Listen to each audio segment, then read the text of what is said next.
আসসালামু আলাইকুম। এটিএন বাংলা সংবাদে সবাইকে স্বাগত জানাচ্ছি। আমি ওয়াহিবা রাইয়ান। শুরুতেই বিআরবি কেবল সংবাদ শিরোনাম। শুক্রবার ব্যাংককের ডক্টর ইউনূস ও নরেন্দ্র মোদীর বৈঠক, ষষ্ঠ বিমস্টেক শীর্ষ সম্মেলন শুরু। কাল যোগ দেবেন প্রধান উপদেষ্টা।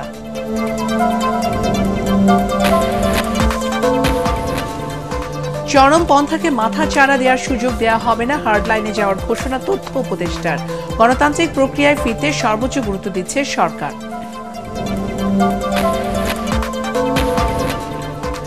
নির্বাচিত প্রতিনিধির মাধ্যমে দেশ পরিচালনার কোনো বিকল্প নেই, মন্তব্য মির্জা ফখরুলের। পরাজিত শক্তি মিথ্যা তথ্য দিয়ে অপপ্রচার চালাচ্ছে। শুনছিলেন বিআরবি কেবল সংবাদ শিরোনাম, এখন বিস্তারিত। সব জল্পনা কল্পনা শেষে অবশেষে ব্যাংককে বিমস্টেক সম্মেলনের ফাঁকে বৈঠক হচ্ছে প্রধান উপদেষ্টা ডক্টর মোহাম্মদ ইউনূস ও নরেন্দ্র মোদীর। এ বিষয়ে ইতিবাচক আলোচনার কথা জানিয়েছেন পররাষ্ট্র সচিব জসিম উদ্দিন। এদিকে বৈশ্বিক পরিবর্তনের সাথে তাল মিলিয়ে আঞ্চলিক সহযোগিতা বৃদ্ধির লক্ষ্যে শুরু হয়েছে বিমস্টেকের ষষ্ঠ সম্মেলন। সংস্থাটির অচলাবস্থা দূর করতে সম্মেলনের সদস্য দেশগুলোকে প্রতিশ্রুতি রক্ষার উপর জোর দেওয়া হয়। এই সম্মেলনে কাল যোগ দেবেন প্রধান উপদেষ্টা। ব্যাংকক থেকে বিস্তারিত জানাচ্ছেন একরামুল হক সায়েম। ভারতের সাথে সম্পর্কে টানাপোড়েনের মধ্যেই নরেন্দ্র মোদী ও ডক্টর মোহাম্মদ ইউনূসের বৈঠক হওয়া না হওয়া নিয়ে চলছিল নানা গুঞ্জন। গত বছরের সেপ্টেম্বরে নিউ ইয়র্কে জাতিসংঘের সাধারণ অধিবেশনের ফাঁকে দুই শীর্ষ নেতার বৈঠকের আলোচনা থাকলেও শেষ পর্যন্ত তা হয়নি। এবার ব্যাংককে বিমস্টেক সম্মেলনের ফাঁকেও ইউনূস মোদী বৈঠক নিয়েছিল অনিশ্চয়তা। সব ধোঁয়াশা কেটে অবশেষে দুই শীর্ষ নেতার বৈঠক হতে যাচ্ছে শুক্রবার। আমরা এই বৈঠকের জন্য ভারতীয় পক্ষকে অ্যাপ্রোচ করেছি এবং আমরা একটা ইতিবাচক উত্তর অপেক্ষায় আছি। এদিকে বুধবার সকালে শুরু হয়েছে বিমস্টেক সম্মেলন। বঙ্গোপসাগর অববাহিকায় 7টি দেশ বাংলাদেশ, নেপাল, ভুটান, শ্রীলঙ্কা, ভারত, মিয়ানমার ও থাইল্যান্ড নিয়ে এই আঞ্চলিক জোট। ষষ্ঠ সম্মেলনের শুরুতে বৈশ্বিক নানা চ্যালেঞ্জ মোকাবেলায় বিমস্টেককে কার্যকর করার গুরুত্ব তুলে ধরেন সংস্থাটির মহাসচিব। সম্মেলনের প্রথম দিনে বাংলাদেশের পক্ষে বিভিন্ন প্রস্তাব উত্থাপন করেন পররাষ্ট্র সচিব জসিম উদ্দিন। সমুদ্র অর্থনীতিকে কাজে লাগানো ও মুক্ত অর্থনৈতিক ব্যবস্থা গড়ে তুলতে সদস্য দেশগুলোকে প্রতিশ্রুতি রক্ষায় জোর দেন তিনি। সমকালীন বিশ্বে যে সমস্ত পরিবর্তন ঘটছে সেই পরিবর্তনের প্রেক্ষিতে আমরা রিজিওনাল ইন্টিগ্রেশনকে অত্যন্ত গুরুত্বপূর্ণ মনে করি এবং সেক্ষেত্রে আমরা ট্রেডকে গুরুত্বপূর্ণ মনে করি, আমরা কানেক্টিভিটিকে গুরুত্বপূর্ণ মনে করি। সেই দৃষ্টিকোণ থেকে যদি বিমস্টেককে আমরা যথাযথ নেতৃত্ব দিতে পারি, বিশেষ করে আমাদের চেয়ারম্যানশিপের সময়ে, আমরা আশাবাদী যে বিমস্টেকের মধ্যে একটা গতিমত্তা আসবে। নৌ যোগাযোগে সহযোগিতা বাড়াতে চুক্তিসহ গুরুত্বপূর্ণ বিভিন্ন ঘোষণা আসতে পারে এবারের সম্মেলন থেকে। বলা হয়ে থাকে সফলতা কিংবা কার্যকারিতার বিচারে সার্ক কিংবা আসিয়ান থেকে পিছিয়ে বিমস্টেক। আর আঞ্চলিক এই জোটকে কার্যকর করতে হলে প্রয়োজন সঠিক নেতৃত্ব এবং সদস্য দেশগুলোর আন্তরিকতা। এবারের সম্মেলনে প্রধান উপদেষ্টা ডক্টর মোহাম্মদ ইউনূস এই বিমস্টেকের সভাপতি হতে যাওয়ায় এই সংস্থাটি সব মিলিয়ে কতটা গতি পায় সেটি এখন দেখার বিষয়। Ekramul Haque Sayem, ATN Bangla, Bangkok. এদিকে ঢাকাতেও বিমস্টেক শীর্ষ সম্মেলনের ফাঁকে প্রধান উপদেষ্টা ডক্টর মোহাম্মদ ইউনূসের সাথে ভারতের প্রধানমন্ত্রী নরেন্দ্র মোদীও বৈঠক হওয়ার সম্ভাবনা রয়েছে বলে জানিয়েছেন প্রধান উপদেষ্টার high representative doctor Khalilur Rahman. রাজধানীর ফরেন সার্ভিস একাডেমিতে আয়োজিত সংবাদ সম্মেলনে এ কথা জানান তিনি। বৈঠক হলে কি কি বিষয় প্রাধান্য পেতে পারে সে বিষয়ে কোনো কিছু জানাননি তিনি। এ সময় তিনি আরও জানান, বিমস্টেক সম্মেলনে দুটি চুক্তি এবং সমঝোতার স্মারক স্বাক্ষর হতে পারে। এই সময় প্রধান উপদেষ্টা উপস্থিত থাকবেন। আরও জানাচ্ছেন, এই শীর্ষ সম্মেলন থেকেই বিমস্টেকের পরবর্তী চেয়ারম্যানের দায়িত্ব গ্রহণ করবেন প্রধান উপদেষ্টা ডক্টর মোহাম্মদ ইউনূস। সম্মেলনে অংশগ্রহণ ছাড়াও তিনি বেশ অন্যান্য কয়েকটি অনুষ্ঠানে অংশগ্রহণ করবেন, যার মধ্যে রয়েছে বিমস্টেক ইয়াং জেনারেশনস ফোরাম, যে অনুষ্ঠানে উনি কিনোট স্পিকার হিসেবে আমন্ত্রিত হয়েছেন। এই সম্মেলনের শেষের দিন একটা গুরুত্বপূর্ণ ঘটনা ঘটবে, তা হচ্ছে আগামী চেয়ারম্যানশিপ অফ বিমস্টেক থাইল্যান্ডের প্রধানমন্ত্রীর হাত থেকে অর্পিত হবে আমাদের মাননীয় প্রধান উপদেষ্টার হাতে। বাংলাদেশে ধর্মীয় উগ্রপন্থাকে মাথা চাড়া দেওয়ার সুযোগ দেওয়া হবে না। প্রয়োজনে তাদের বিরুদ্ধে হার্ডলাইনে যাওয়ার ঘোষণা দিয়েছে তথ্য উপদেষ্টা মাহফুজ আলম। কুমিল্লায় বৈষম্য বিরোধী শিক্ষার্থীর কবর জিয়ারত শেষে চরমপন্থীদের উত্থানের চেষ্টা নিয়ে নিউ ইয়র্ক টাইমসের প্রতিবেদনের জবাবে তিনি এসব কথা বলেন। তথ্য উপদেষ্টা বলেন, সুষ্ঠু গণতান্ত্রিক প্রক্রিয়ায় ফিরে যেতে সর্বোচ্চ গুরুত্ব দিচ্ছে অন্তর্বর্তী সরকার। কুমিল্লা প্রতিনিধি খায়রুল হাসান মানিকের সাথে নিয়ে রিপোর্ট করছেন মাহবুব কবির চপল। শেখ হাসিনা সরকারের পতনের পর প্রকাশ্যে আসে নিষিদ্ধ সংগঠন হিজবুত তাহরীর। খেলাফতের ডাক দিয়ে পুলিশের সাথে সংঘর্ষেও জড়ায় তারা। অন্তর্বর্তী সরকার দায়িত্ব নেওয়ার পর ইসলামী চরমপন্থার বেশ কিছু ঘটনা উল্লেখ করে নিউ ইয়র্ক টাইমস প্রতিবেদনে বলছে, বাংলাদেশে ধর্মীয় উগ্রবাদীরা উজ্জীবিত হবার চেষ্টা করছে, যদিও একে বিভ্রান্তিকর বলে জানিয়েছে প্রধান উপদেষ্টার প্রেস উইং। তবে ওই প্রতিবেদন প্রত্যাখ্যান করেননি তথ্য উপদেষ্টা মাহফুজ আলম, বরং তিনি জানান ধর্মীয় উগ্রবাদকে কঠোরভাবে দমন করবে অন্তর্বর্তী সরকার।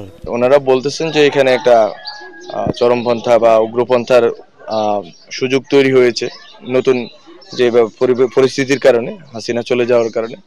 আমরা মনে করি যে এটা সুযোগটা নিতে দেওয়া হবে না। এটা ধর্মীয় রাজনৈতিক কোন রকম উগ্রপন্থায় যাতে বাংলাদেশে মাথা চাড়া না দিতে পারে। আমরা যদি দেখি যে আসলে আলোচনা এবং সতর্কতার মাধ্যমে সমাধান হচ্ছে না, তাহলে আমরা হার্ডলাইনে যাব এবং সেটা খুব শীঘ্রই যাব। উপদেষ্টা বলেন, কোনো বিশেষ গোষ্ঠীকে সুবিধা দিয়ে নয়, সুষ্ঠু গণতান্ত্রিক ধারায় ফিরে যাওয়াকেই সর্বোচ্চ গুরুত্ব দিচ্ছে সরকার। বাংলাদেশকে যাতে আমরা একটা গণতান্ত্রিক যে রূপান্তরের ক্ষেত্রে ডক্টর মোহাম্মদ ইউনূসের নেতৃত্বে আমরা কাজ করছি, এটা যাতে আমরা সাধন করে যেতে পারি এবং নির্বাচনের মাধ্যমে যথাসময়ে আমরা যাতে গণতান্ত্রিক একটা রূপান্তরে ভূমিকা রাখতে পারি, এটা হচ্ছে আমাদের একমাত্র চাওয়া। নতুন প্রজন্মের আকাঙ্ক্ষার বাংলাদেশ বিনির্মাণে সরকার চেষ্টা করে যাচ্ছে বলেও জানান তথ্য উপদেষ্টা। সামনে থেকে আমরা চেষ্টা করব বাংলাদেশে। মাহবুব কবির চপল, এটিএন বাংলা। অবাধ, সুষ্ঠু, নিরপেক্ষ নির্বাচন নিশ্চিতে ন্যূনতম সংস্কার শেষে দ্রুত জাতীয় নির্বাচন দেওয়ার দাবি জানিয়েছে বিএনপি মহাসচিব মির্জা ফখরুল ইসলাম আলমগীর। ঠাকুরগাঁয়ের সাংবাদিকদের সাথে আলাপকালে তিনি জানান, সংস্কারের নামে জনগণের ইচ্ছার বিরুদ্ধে কিছু চাপিয়ে দেবার চেষ্টা হলে বিএনপি তা মেনে নেবে না। এদিকে ঢাকায় ব্রিফিংয়ে দলের সিনিয়র যুগ্ম মহাসচিব রুহুল কবির রিজভী বলেন, পরাজিত শক্তি নিউ ইয়র্ক টাইমসে মিথ্যা তথ্য দিয়ে বাংলাদেশের বিরুদ্ধে অপপ্রচার চালাচ্ছে। মইনুল আহসান জানাচ্ছেন বিস্তারিত। ঈদ উল ফিতর উপলক্ষে নিজ জেলা ঠাকুরগাঁয়ে নেতাকর্মীদের সাথে শুভেচ্ছা বিনিময়ের ফাঁকে গণমাধ্যমের মুখোমুখি হন বিএনপি মহাসচিব মির্জা ফখরুল ইসলাম আলমগীর।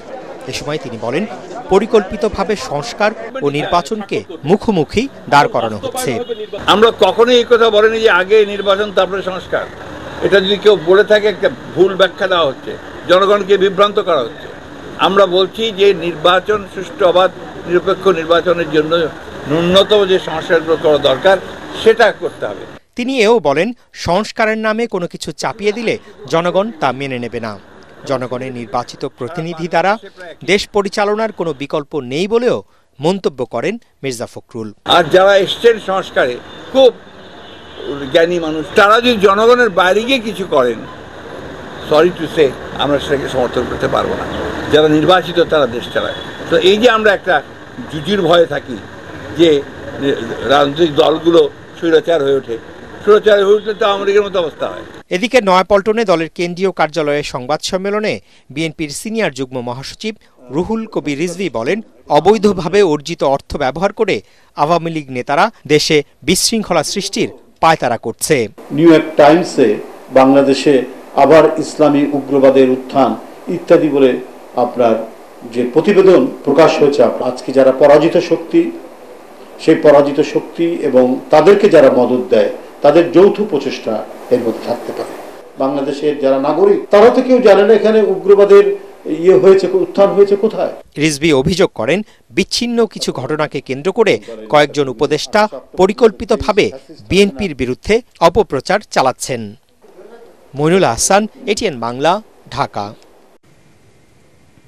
অতীতের যে কোনো সময় চেয়ে এবছর ঈদে রাজধানীর আইনশৃঙ্খলা পরিস্থিতি অনেক ভালো বলে দাবি করেছেন স্বরাষ্ট্র উপদেষ্টা জাহাঙ্গীর আলম চৌধুরী। তার মতে, সরকারের কঠোর পদক্ষেপে নগরবাসী নিশ্চিন্তে ঈদ আনন্দ উপভোগ করছে। এদিকে আজও রাজধানীতে রয়েছে উৎসবের আমেজ। সড়কে নেই গাড়ি দীর্ঘ সারি ও পথচারীদের হুড়োহুড়ি। এ যেন এক চেনা অচেনা নগরী।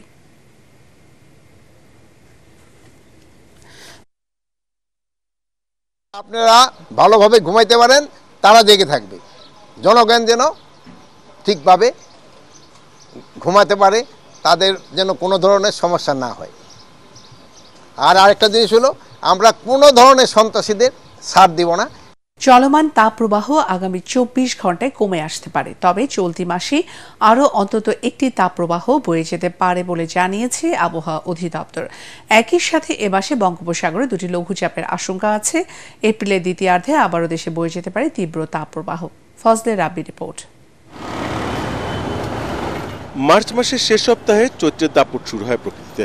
29 মার্চ দেশের সর্বোচ্চ তাপমাত্রা রেকর্ড করা হয়েছিল যশোরে 41 ডিগ্রি সেলসিয়াস। সপ্তাহ জুড়েই মৃদু তাপপ্রবাহ বইতে থাকে, এতে অতিষ্ঠ হয়ে ওঠে জনজীবন। তবে মঙ্গলবার সারাদিন সিলেট সহ দেশের কয়েকটি জেলায় হালকা বৃষ্টিপাত হওয়ায় কমে এসেছে তাপপ্রবাহ। এখনও দিনাজপুর, নীলফামারী, সৈয়দপুর, চুয়াডাঙ্গা এবং রাজশাহী বিভাগের 8 জেলায় যে মৃদু তাপমাত্রা বয়ে চলেছে, বৃহস্পতিবার নাগাদ তা কমে আসবে। হিটওয়েভটা তো অলরেডি কমে আসছে, কালকে আরেকটু কমবে, এরপরে বৃষ্টি বললাম তো 5-6 তারিখের দিকে বৃষ্টি আছে। এই স্বস্তি খুব একটা দীর্ঘস্থায়ী নাও হতে পারে। আবহাওয়া অফিস জানিয়েছে, মার্চেই আরও অন্তত একবার মৃদু তাপপ্রবাহের কবলে পড়তে পারে দেশ। শঙ্কা রয়েছে সমুদ্রের লঘুচাপ সৃষ্টিরও। কালবৈশাখীর সিজন যেহেতু, যে কোনো জায়গায় একটা কুমুলোনিম্বাস ক্লাউড আসবে, মেঘ আসতে পারে, সেই মেঘে বৃষ্টি, বজ্রসহ বৃষ্টি বা কোনো কোনো জায়গায় গাস্টি উইন্ড হয়। আবহাওয়া পূর্বাভাস বলছে, মার্চের শেষের দিকের তাপপ্রবাহ কমে আসবে এপ্রিলের 5-6 তারিখের দিকে। বাড়বে বৃষ্টিপাত। এপ্রিলের দ্বিতীয়ার্ধে আরও দুটি মাঝারি অথবা তীব্র তাপপ্রবাহের কবলে পড়ার শঙ্কা রয়েছে বলে জানিয়েছে আবহাওয়া অধিদপ্তর। ফজলে রাব্বি, এটিএন বাংলা, ঢাকা। এখন আল আরাফা ইসলামী ব্যাংক অর্থ সংবাদ।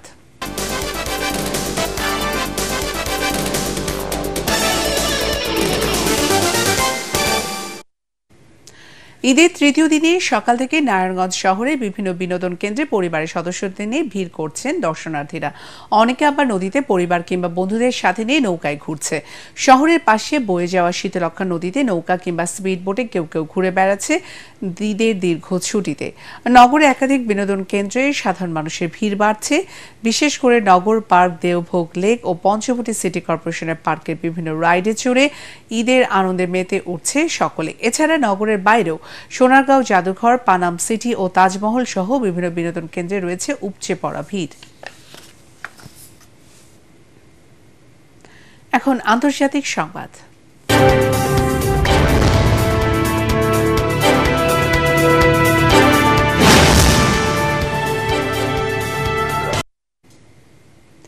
হাঙ্গেরিতে প্রবেশ করা মাত্র ইসরায়েলের প্রধানমন্ত্রী বেনিয়ামিন নেতানিয়াহুকে গ্রেফতার করার অনুরোধ জানিয়েছে আন্তর্জাতিক মানবাধিকার সংস্থা হিউম্যান রাইটস ওয়াচ। আন্তর্জাতিক অপরাধ আদালতের গ্রেফতারি পরোয়ানা মাথায় নিয়ে হাঙ্গেরির প্রধানমন্ত্রী ভিক্টর অরবানের আমন্ত্রণে দেশটিতে যাওয়ার ঘোষণা দিয়েছেন ইসরায়েলের প্রধানমন্ত্রী। এক বিবৃতিতে অরবানের কঠোর সমালোচনা করেই সংস্থাটি জানিয়েছে, আইসিসির অন্যতম সদস্য রাষ্ট্র হিসেবে হাঙ্গেরি আন্তর্জাতিক অপরাধ আদালত আইসিসিকে সহযোগিতা করতে বাধ্য। আইসিসির কোনো নিজস্ব পুলিশ নেই, তাই এই আদালতের গ্রেফতারি পরোয়ানা জারি আছে এমন কোনো ব্যক্তি যদি আইসিসির কোনো সদস্য রাষ্ট্রে প্রবেশ করে, তাহলে তাকে গ্রেফতার করার বাধ্যবাধকতা আছে সদস্য রাষ্ট্রগুলোর।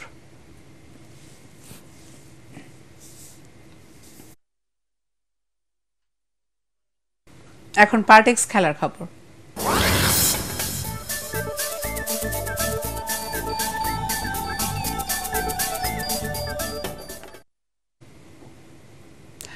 বিশ্বকাপ বাছাই পর্ব সামনে রেখে 2 সপ্তাহের ক্যাম্প করছে বাংলাদেশ নারী ক্রিকেটাররা। টানা অনুশীলনের কারণে ঈদের ছুটিও মেলেনি তাদের। সবার পণ বাছাই পর্বে বাধা পেরিয়ে বিশ্বকাপের মূল পর্বে জায়গা করে নেওয়া। সেই প্রত্যাশা নিয়ে বৃহস্পতিবার পাকিস্তানের লাহোরের উদ্দেশ্যে ঢাকা ছাড়বে বাংলাদেশ নারী ক্রিকেট দল। দেশ ছাড়ার আগে নিজেদের প্রস্তুতি নিয়ে সন্তোষ প্রকাশ করেন অধিনায়ক নিগার সুলতানা জ্যোতি। শেষ করার আগে বিআরবি কেবল সংবাদ শিরোনাম আরও একবার। শুক্রবার ব্যাংককে ডক্টর ইউনূস ও নরেন্দ্র মোদীর বৈঠক। ৬ষ্ঠ বিমস্টেক শীর্ষ সম্মেলন শুরু, কাল যোগ দেবেন প্রধান উপদেষ্টা।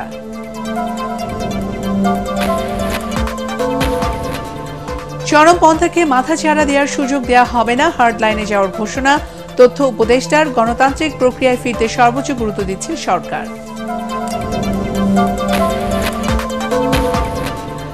নির্বাচিত প্রতিনিধির মাধ্যমে দেশ পরিচালনার কোনো বিকল্প নেই মন্তব্য মির্জা ফখরুলের। পরাজিত শক্তি মিথ্যা তথ্য দিয়ে অপপ্রচার চালাচ্ছে। পরবর্তী সংবাদ দেখার আমন্ত্রণ জানিয়ে এখনকার মতো শেষ করছি। ATN বাংলার সংবাদ ইউটিউবে দেখতে ব্রাউজ করুন youtube.com/ATN Bangla News। ধন্যবাদ।